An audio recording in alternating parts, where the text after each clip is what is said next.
Hello dear students, today we are going to discuss experiment number 2 and the aim of that experiment is to determine surface tension of given liquid using stalagmometer. Stalagmometer is one kind of apparatus, glassware, which is used to determine surface tension. Now for this we are going to use stalagmometer, beaker, burette stand, etc. as an apparatus. Now turns towards principle or theory of the experiment. So a liquid molecule present on the surface is attracted by various inward forces, which is called as a surface tension. Now whenever we saw one drop that is falling on the surface, it takes some definite shape, and that definite shape is only because of the presence of the surface tension property. That inward forces compel that drop to take one definite shape. Now, whenever surface tension of any liquid is more, then the drop size is also larger. Means it is directly proportional. Surface tension is more, drop size is large, and if the surface tension of the liquid is less, then the drop size is small. Now, we turn toward the procedure.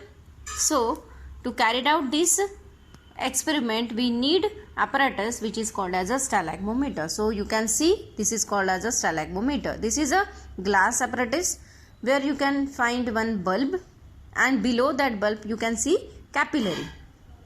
So what we have to do, first we take that stalagmometer, we wash it, we rinse it with distilled water many times. For washing, what we have to do, we take a beaker, in a beaker we take a distilled water, then you can see the capillary, that is one end, so we dip that end in a beaker containing distilled water and suck the distilled water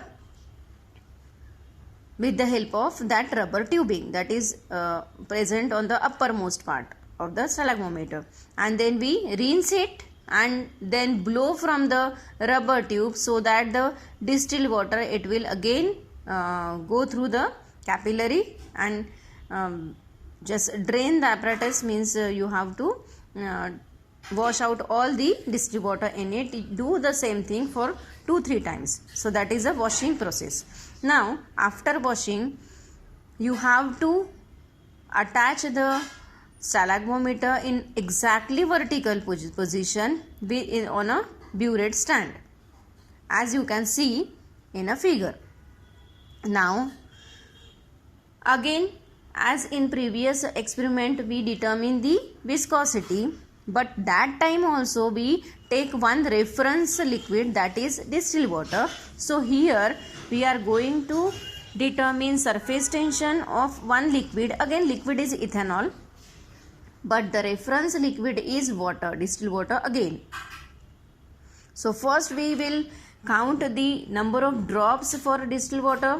So what we do again, we take one beaker, we add distilled water in it. Now we dip this lower end of the tube of stalagmometer into the beaker, and we suck that distilled water with the help of rubber tubing above the mark A.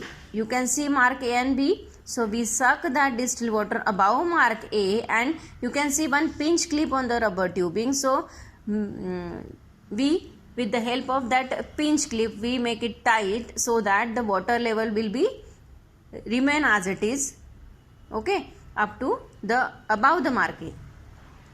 Now actually in this experiment, what we have to do, we have to count the number of drops from level A to B.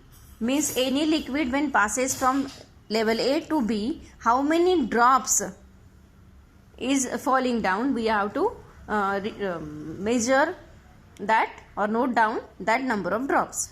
But before starting this experiment, we have to make our stalagmometer ready for it.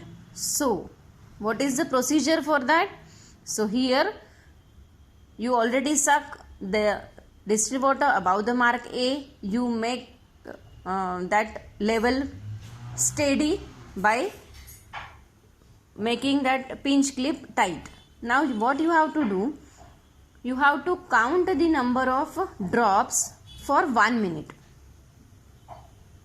Okay, for that you can use your stopwatch, your mobile.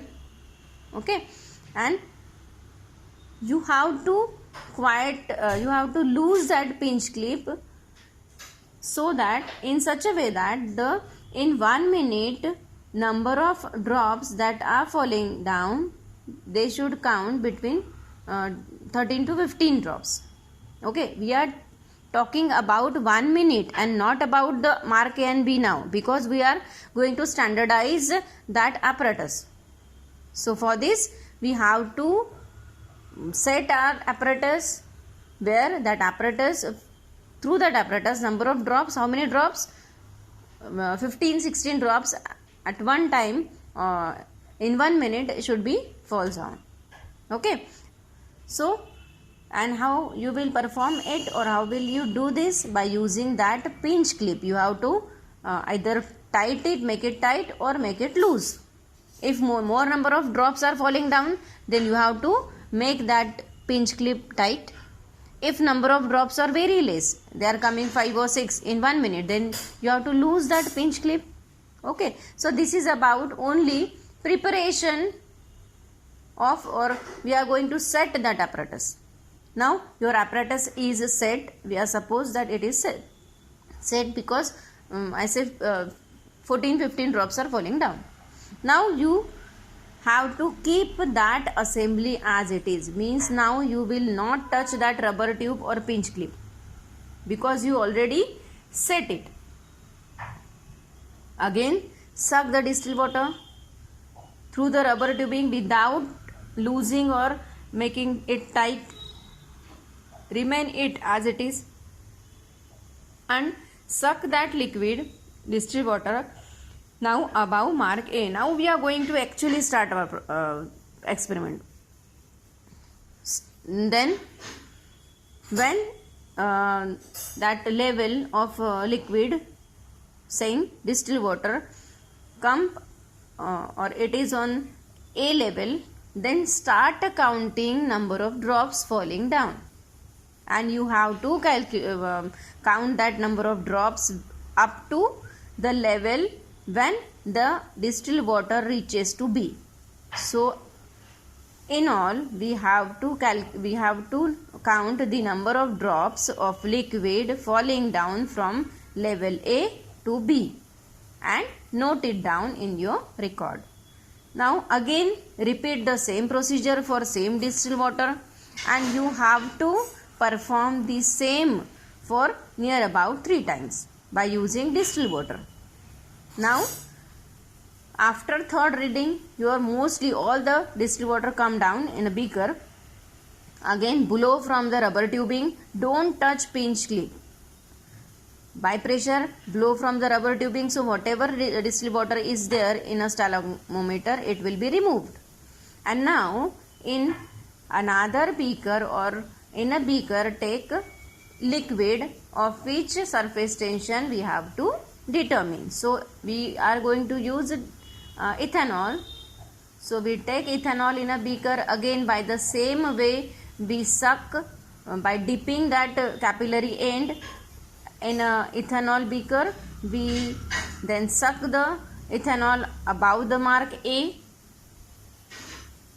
Then we just count the number of drops from mark A to B. How many drops will be falling down when the level A to B reaches. Okay, this is about liquid, and note down that in your record. Again perform the same for 2 times, means repeat the same procedure for liquid also. So you can get the observation like this. You can see this number of drops for water. Number of drops we are counting as N1 for water, N2 for liquid. So see here we get suppose 39 drops, because at the end of practical I will tell you why the number of drops are less for water and why number of drops of liquid are more for. Okay, so here you can see that 40 is a mean for water, means number of drops for water they are 40, and for liquid it is 113. Okay, in the next video I will discuss about the observation and calculation of the same experiment.